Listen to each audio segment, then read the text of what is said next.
This is my life, my children's lives. And if it means I have to sit out here till someone takes me seriously, then I'll have to do that. We'll be here with you. We'll be here with you. What do you want? I'm not respected as a Lewisham resident. I'm not good enough to be a Lewisham resident. They would rather just shove me in whatever borough they think I deserve to be in and just leave me out there in the cold. Which is why it kind of made me, in a sense, what they did drove my decision to not accept it, in a sense of, actually, I want to live in Lewisham. I've lived in Lewisham most of my adult life. If I could do it, anyone can do it, if you're willing to stand your ground.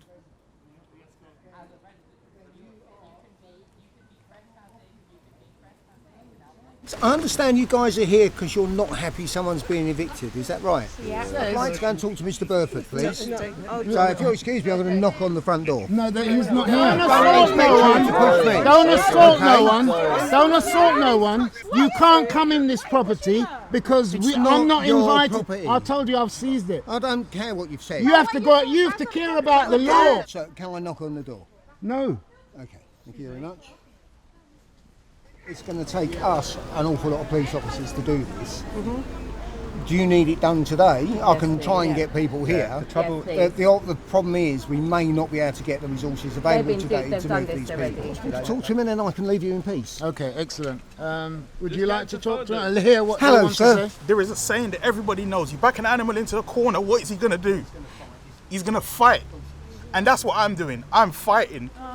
Now, I've been told you've been offered other accommodation. Right, the alternative accommodation was £1,300 a month. That's just the rent. That does not include council tax, doesn't include nothing.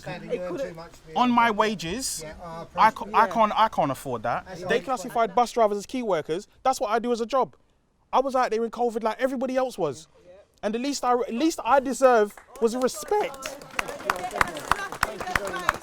All I'm asking is for a little bit of respect. An eviction that isn't just isn't right.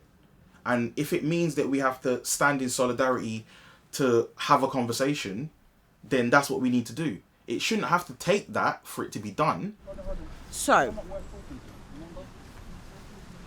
when I asked them why it was the case that you've been offered properties outside of the borough, because that's why I asked them why was that, and they said because you can't afford the rent in this borough.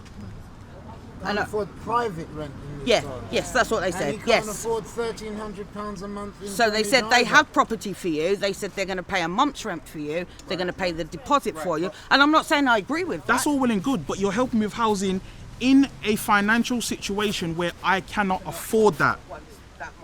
I can't promise anything, but I will make a phone call now. Yes, thank you. And I will see where I can go with that. That's all I can do is make a phone call. I know how expensive it is to live in London, which is why I can't afford to do it anymore. I've spoke to the housing and said we're going to withdraw. This doesn't mean that they will stop looking to evict you. So actually we're going to make a call to Paul Bell, to Councillor Paul Bell. This is actually his ward. As I've said to you already, this is his ward. We've got an eviction resistance down here, as you know, in regards to Anthony Braithwaite. So I've just suspended it. you've just suspended it. So there'll be no eviction tomorrow. Listen everybody, tomorrow's Anthony's birthday. This is his cake. We can't share it. Happy birthday to you. Happy birthday, dear Anthony Braithwaite. It's going to happen more often. It's definitely going to happen. At some point, everyone has a breaking point, and you can't expect people not to go, actually, I'm fed up with this. I'm going to stand up to you now. And that's where my mindset was, and that's where everyone else's mindset was on that day when everyone turned up.